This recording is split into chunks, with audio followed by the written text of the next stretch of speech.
Bom dia! Vamos às senhas diárias para o dia de hoje, dia 18 de outubro de 2022, uma terça-feira. Dia 18 de outubro, dia do nascimento do meu pai. Hoje ele estaria fazendo 106 anos. 106, mais que um século. Minha mãe já teria 100 anos. E na casa dos meus pais, então, tinha umas fotos antigas dos pais deles, dos avós deles. Tinha uns caras barbudos assim também. E não é por isso que eu tenho barba, nem acho que eles eram heróis. Foram gente boa, não foram crápulas, pelo que eu saiba, mas não é por isso que eu tenho barba. Eu tenho porque acho bonito mesmo. Só para falar um pouco sobre o tempo, como ele é longo, porque nós vamos falar sobre o tempo nos versículos aqui. E assim, o tempo é importante a gente saber que o tempo não é o nosso tempinho de vida. O tempo é. Por isso a gente diz, está nas mãos de Deus. E Ele é o alfa e o ômega, o princípio e o fim. Tá? E o ser humano é muito passageiro. Só para lembrar isso, tá? Vamos às senhas diárias, porque eu quero ler uma partezinha do Apocalipse, porque tem que ler Apocalipse para tirar o medo bobo que a gente tem sobre esse livro. Primeiro versículo é de 1 Samuel, versículo 2, capítulo 2, versículo 6. 1 Samuel 2, 6. O Senhor é quem tira a vida e quem a dá. Quem a faz descer à sepultura e faz subir. A vida dele. Os meus pais, meus avós que já se foram, que já faleceram. E o segundo versículo vem de Apocalipse, capítulo 1, versículo 8. Eu sou o alfa e o ômega, diz o Senhor Deus, aquele que é, que era e que há de vir, o Todo-Poderoso. E a oração, escrita por Johann Klepper, em cada noite que me circundar, posso em teus braços cair. E tu, que nada mais pensa do que amor, velas por mim, velas por todos. Tu me proteges na escuridão. Tua palavra permanece verdadeira até na morte. Nós somos passageiros. O tempo, não é que ele não seja passageiro, mas ele é menos passageiro que nós, tá? E por isso eu digo assim, quando eu tomo a ceia, eu entro em comunhão até com os meus antepassados mortos há muitos anos atrás. E nascidos há 130, seria meu avô, 150 e tantos, o meu bisavô, meus bisavós, né? Eu me sinto em comunhão porque nós participamos em algum momento da nossa brevidade de vida dessa comunhão. Entendeu? E é bonito se sentir assim. Isso não significa fazer deles heróis ou coisa assim, nada. Eles faziam coisas boas e fizeram também suas bobagens, seus pecados. O primeiro texto vem de Gálatas, capítulo 5, versículos 13 a 18. É um texto interessante. Gálatas 5, 13 a 18. É o Paulo que escreve para a comunidade de Gálatas. Irmãos, vocês foram chamados para a liberdade. Mas não usem a liberdade para dar ocasião à vontade da carne. Da carne a gente tem que diferenciar isso um pouquinho do mundo. Não é assim carne, é o egoísmo, as vontades egoístas. Não deis ocasião à vontade da carne. Pelo contrário, sirvam uns aos outros. Isso é não fazer a vontade da carne. sirvam uns aos outros mediante o amor. Isso é não fazer a vontade da carne. Está entendendo? Carne não é só não poder fazer coisas agradáveis para o corpo. Não. Pode fazer. Mas amem. Que daí está tudo certo. Toda a lei se resume num só mandamento: ame o seu próximo como a si mesmo. Mas se vocês se mordem e se devoram uns aos outros, cuidado para que não se destruírem.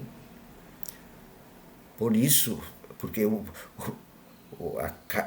egoísmo, que é a carne, faz as pessoas competirem umas com as outras, querer sempre ter razão.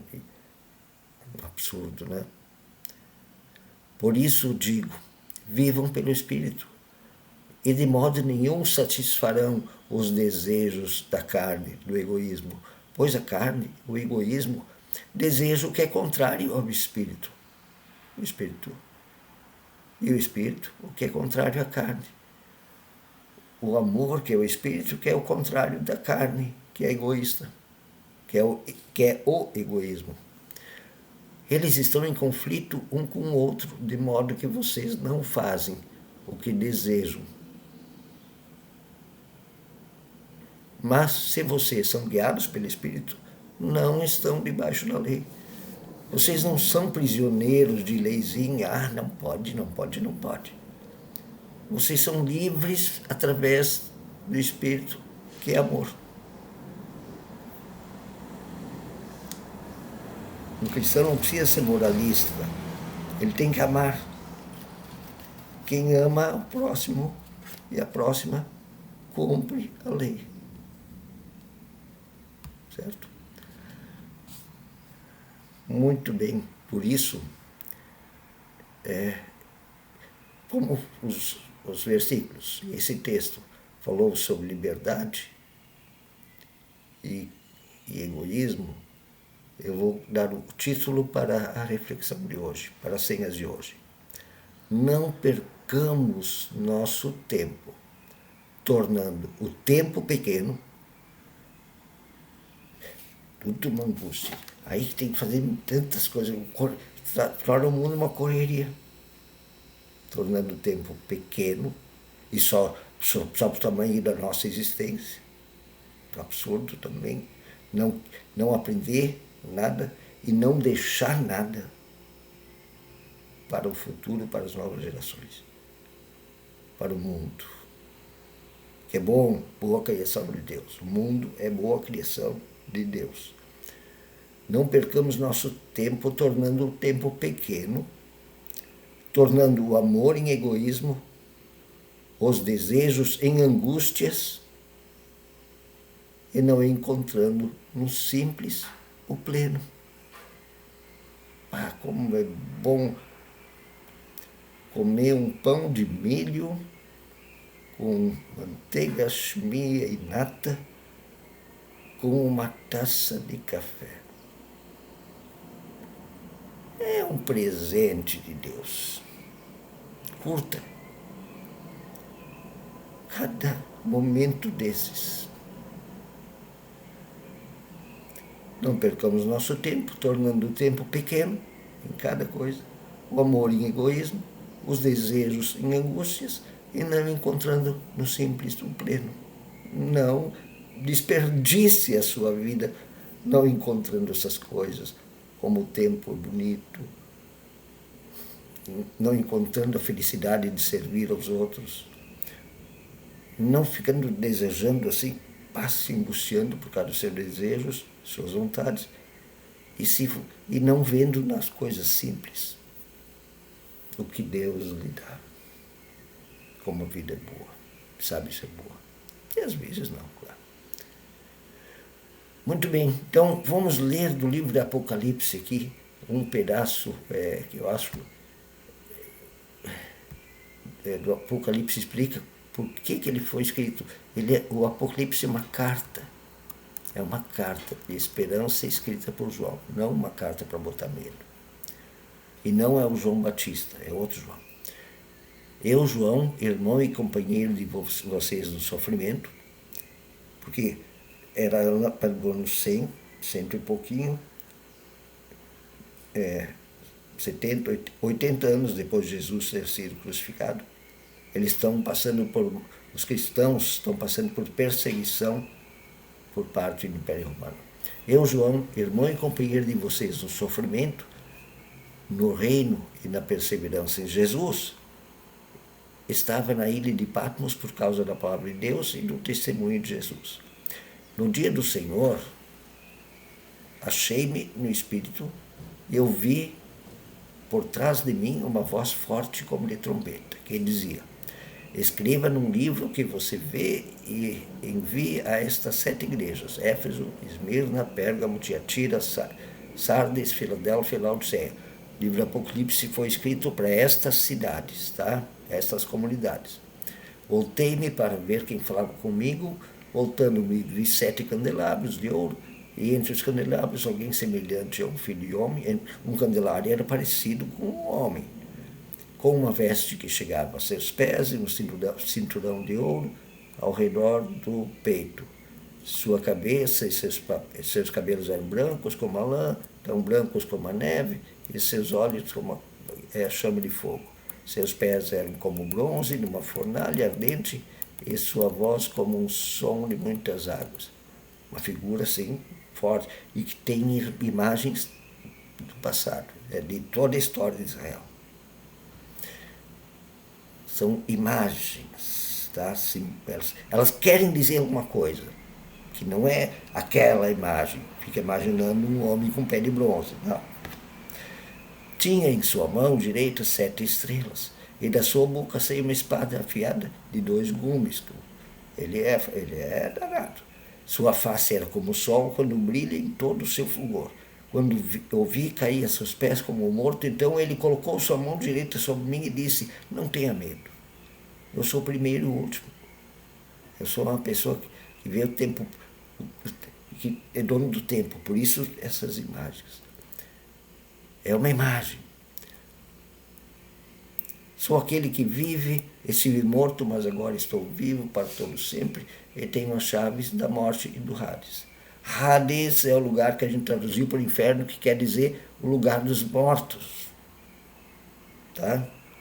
Esqueçam aquele inferno inventado na Idade Média.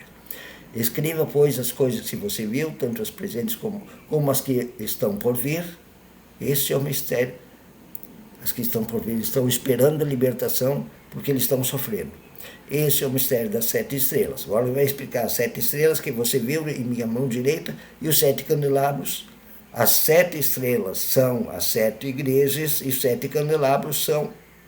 As 7 estrelas são os anjos das 7 igrejas, os membros daquela igreja, e os 7 candelabros são as 7 igrejas, 7 comunidades. Foi um livro escrito com endereço numa certa linguagem que é apocalíptica, cheia de símbolos, e a gente tem que ler sem medo e interpretar os símbolos. É isso. Ela é uma carta escrita para a região da Grécia continental, a partir da ilha de Patmos, foi escrita para essas 7 igrejas do continente, dizendo para essas 7 igrejas que estavam sofrendo com a perseguição romana, que um dia esse mundo pecador vai terminar, vai se transformar num novo mundo. Tá? Isso é o início do livro de Apocalipse. Se você ler ele assim, souber que ele não foi escrito ontem e para você na linguagem atual, você vai parar de botar minhoca na cabeça. Um bom dia.